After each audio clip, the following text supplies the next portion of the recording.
श्री कृष्ण बच्चों, आज की वीडियो में आपका स्वागत है। हमने जो 12 खड़ी पढ़ी है सारी, आपने अभ्यास किया होगा 12 खड़ी का।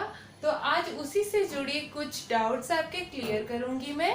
जैसे कि हम हिंदी के नामों में कभी कभी गलतियां कर देते हैं, उनके कुछ नियम भूल जाते हैं और आपको ज़्यादातर कंफ्यूजन कहाँ होता है कि हमें आ की मात्रा के लिए कहाँ डबल ए यूज़ करना है और कहाँ सिंगल ए यूज़ करना है। तो आज की वीडियो में मैं यही सब बातें आपको बताने वाली हूँ जो कि बहुत ज़रूरी है। तो वीडियो को लास्ट तक जरूर देखना बच्चों, ठीक है। तो आइए शुरू करते हैं। जैसा कि बच्चों हमने 12 खड़ी का अभ्यास कराया था। अगर आपने 12 खड़ी नहीं सीखी है तो वीडियो की लिस्ट में आप जाइएगा, आपको 12 खड़ी सभी संपूर्ण मिल जाएगी और आपको अलग अलग वर्गों के साथ भी मैंने 12 खड़ी को डाला है ताकि आपको जो भी स्टेप्स नहीं आए हैं समझ में आप उसको सीख सको, ठीक है। तो उन 12 खड़ी का हम इस्तेमाल कहाँ करते हैं आज की वीडियो में मैं बताऊंगी आपको, ठीक है। सबसे पहली बात कि आपको किसी भी हिंदी नाम की अंग्रेजी लिखते वक्त जो समस्या होती है आज वो सारी क्लियर हो जाएगी, ठीक है। दूसरी बात कि आपको वो सब चीज़ें लिखने से पहले जो भी मात्राएं हैं और जो भी स्वर हैं उन सब की इंग्लिश आनी चाहिए। जो भी वर्णमाला में व्यंजन है उनकी भी इंग्लिश आनी चाहिए, तभी आप इसका सही प्रकार से प्रयोग करना सीख सकोगे।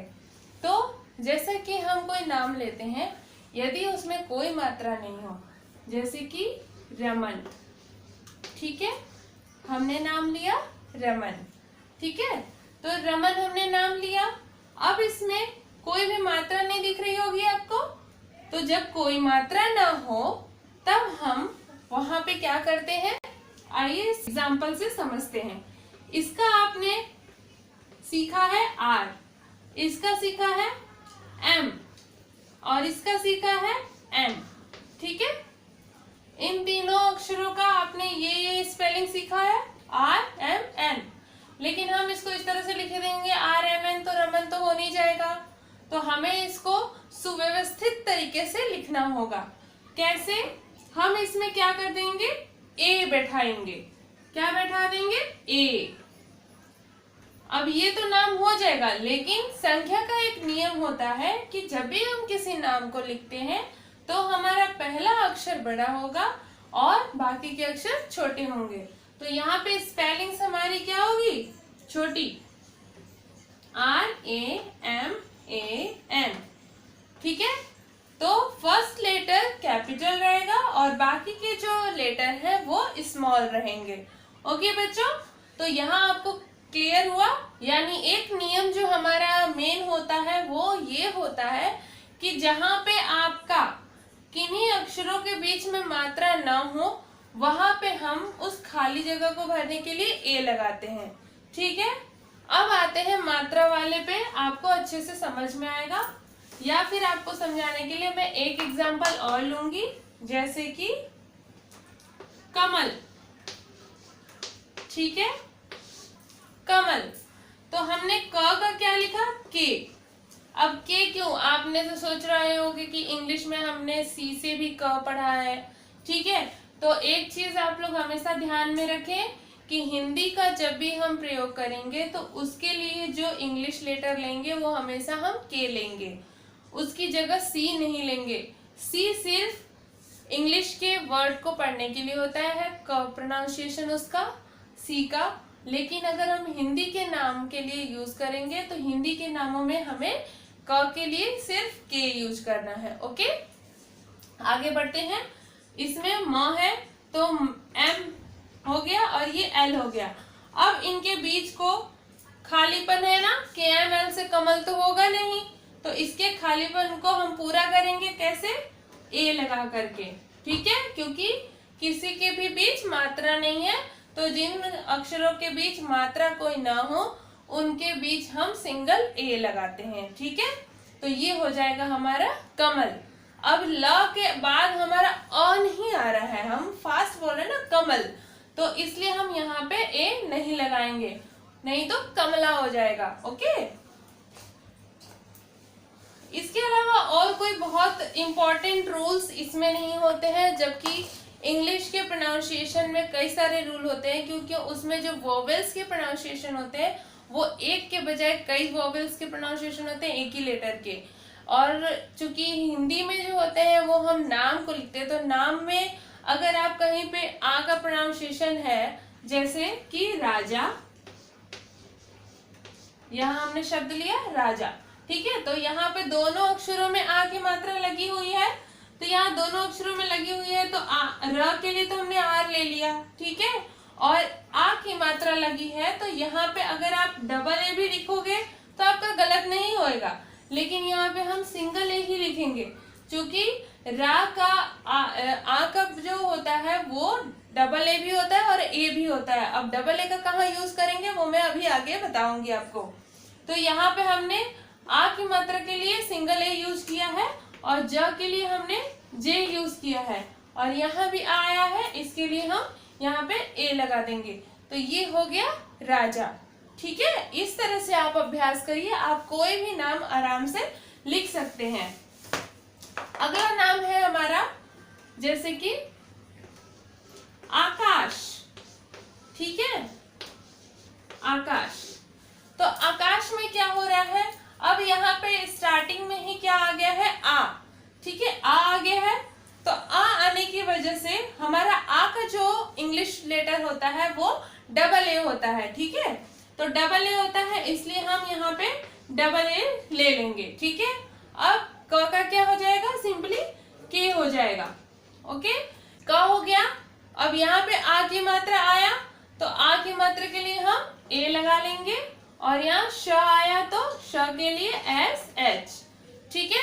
तो ये सभी आपको जोड़ जोड़ के, आप इंग्लिश को भी पढ़ते वक्त इसी प्रकार से आधे आधे अक्षरों को जोड़ के ही पढ़ेंगे, या कोई भी बड़ा नाम भी हो, तो अगर इंग्लिश में डायरेक्ट आप जैसे इंग्लिश टेक्स्ट की बुक जो होती है रीडिंग करते हैं, तो आपको अचानक से बड़ा नाम आ जाता है तो आप कंफ्यूज हो जाते हैं कि कैसे उसको करना है। तो आपको क्या करना है, पहले तो कॉन्सोनेंट को कैच करो, फिर उसमें जो मात्रा लगी है उसे जोड़ो, फिर ऐसे तीन तीन या दो दो जहां भी जुड़ता है वहां पे उसको जोड़ के और फिर आगे का पढ़ना है। पढ़ते टाइम आपको एक चीज का ध्यान रखना है, क्या कि जहां पे जैसे कि एस एच से श है, अगर ये बीच में कहीं आता है, यानी जितने भी डबल लेटर वाले साउंड्स हैं वो अगर बीच में आता है, तो ऐसा नहीं कि आप पढ़ते वक्त उसको आधा इधर जोड़ दो और आधा उधर जोड़ दो, ऐसा नहीं करना है, ठीक है। आपको क्या करना है, जो भी कंबाइंड लेटर वाले हैं, यानी टू लेटर वाले जो एक साउंड है, उनको साथ में ही आपको प्रोनाउंस करना है। जैसे एस एच है, अगर बीच में भी आता है तो वो आप श प्रोनाउंस करोगे, ना कि आप एस को किसी और के साथ जोड़ के पढ़ोगे और एच को किसी और के साथ जोड़ के पढ़ोगे। ऐसा करने पे आप सही प्रोनाउंसिएशन नहीं कर पाओगे। ओके बच्चों, तो इस चीज का आपको ध्यान रखना है। कहीं भी कोई डाउट हो तो आप दोबारा वीडियो को देखिएगा, आपको हर तरह की वीडियोस मिल जाएगी, और सारे बाराखड़ी को मैंने बहुत अच्छे तरीके से डिटेल्स में बताया है, उसका अभ्यास कराया है, आपको उसी तरह से अभ्यास करना है, क्योंकि ये मेन बेसिक चीजें हैं, इन्हीं पे सारी चीजें आपको आगे पढ़नी है, ठीक है। अब जैसे कि हम कोई थोड़ा सा टफ नाम लेते हैं, जैसे कि हमने लिया रुद्राक्ष, ठीक है, हमने लिया रुद्राक्ष। अब यहाँ पे र का तो क्या हो जाएगा, आर हो जाएगा, और उ की मात्रा का यू हो गया। अब किसको पहले लिखेंगे, द का प्रोनाउंसिएशन आ रहा है ना, रुद्रा द, तो डी लिख दिए द के लिए, और द्रा र आया, र में आया, तो र के बाद आ की मात्रा के लिए सिंगल ए हो गया, और उसके बाद छ, तो ये हो जाएगा छ का के एस एच, ठीक है। तो यहाँ पे आपको रुद्राक्ष की भी स्पेलिंग मिल गई। तो इसी तरह से आपको हिंदी नामों में इंग्लिश का प्रयोग करना है। इसके लिए कोई सटीक रूल नहीं बनाया गया है कि आ के लिए डबल ए हम यूज करेंगे, ठीक है। तो जहाँ कोई नाम आपका आ अक्षर से शुरू होता है वहां पे आप डेफिनेटली डबल ए लगाइए, और कहीं कहीं बीच में भी अगर आ जाता है तो आप लगा सकते हैं, उसके लिए कोई दिक्कत नहीं है, क्योंकि संज्ञा है तो संज्ञा में कोई रॉन्ग और राइट नहीं होता है, लेकिन फिर भी कुछ बेसिक चीजें हैं जो कि आपको डाउट होंगी कि ए क्यों रहता है या ए क्यों नहीं रहता, तो वो चीजें आप समझ लीजिए कि जब भी किन्हीं बिना मात्रा वाले जो भी अक्षर रहेंगे जिनके बीच मात्रा न हो तो उनके बीच हम ए लगा देते हैं, और जहां आ का रहेगा वहां तो ए लगेगा ही। तो आशा करती हूँ कि आज का जो भी टॉपिक है, जो भी डाउट्स है आपको बाराखड़ी को लेकर के या नाम, उसका यूज, उसका प्रयोग कैसे करना है, वो चीजें क्लियर हो गई होंगी। अगर और भी किसी टॉपिक पे आपको कोई समस्या है इन सभी बेसिक चीजों से लेकर के, तो आप जरूर बताइएगा।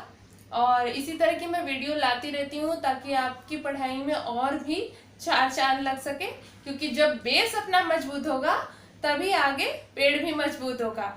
तो उम्मीद है कि आप अच्छी तरह से मेहनत करेंगे, अच्छे से अभ्यास करेंगे। बस इसी उम्मीद के साथ आज की वीडियो यहीं पे खत्म करती हूँ। मिलते हैं नेक्स्ट वीडियो में नए टॉपिक के साथ, तब तक के लिए राधे राधे।